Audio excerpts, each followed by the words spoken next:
Card পরিবার card দেবে। একজন মহিলাদের যে গার্জেন থাকবে তাকে কার্ড দেওয়া হবে এবং এই কার্ডটা মহিলাদেরকে কেন দেওয়া হবে? মহিলাদের মর্যাদা বৃদ্ধি করার জন্য।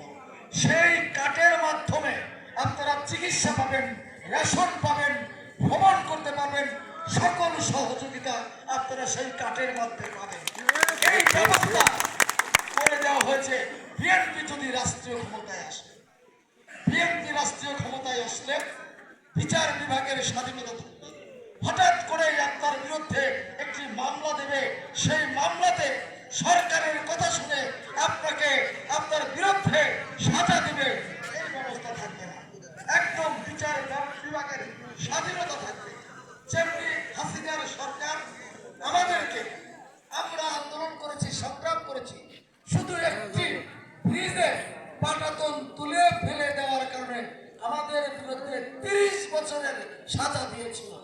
এটা ছিল বৈষম্য।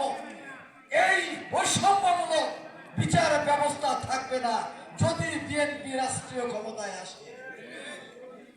প্রিয় ভাই ও বোনেরা, বিএনপি রাষ্ট্রীয় ক্ষমতায় আসলে যে কৃষকদেরকে প্রাধান্য দেওয়া হয়েছে, কৃষকদের বিনা খরচে বীজ দেওয়া হবে এবং সার দেওয়া হবে, যাতে কৃষকরা হয়রানি না হয় এবং কৃষকরা যে কৃষি পণ্য উৎপাদন করবে সেই কৃষি পণ্য যাতে বাজারে সুলভ মূল্যে বিক্রি করতে পারে, সুলভ মূল্যে বিক্রি করে তার সংসার পরিচালিত করতে পারে, সেই ব্যবস্থা করবে বিএনপি যদি রাষ্ট্রীয় ক্ষমতায় আসে।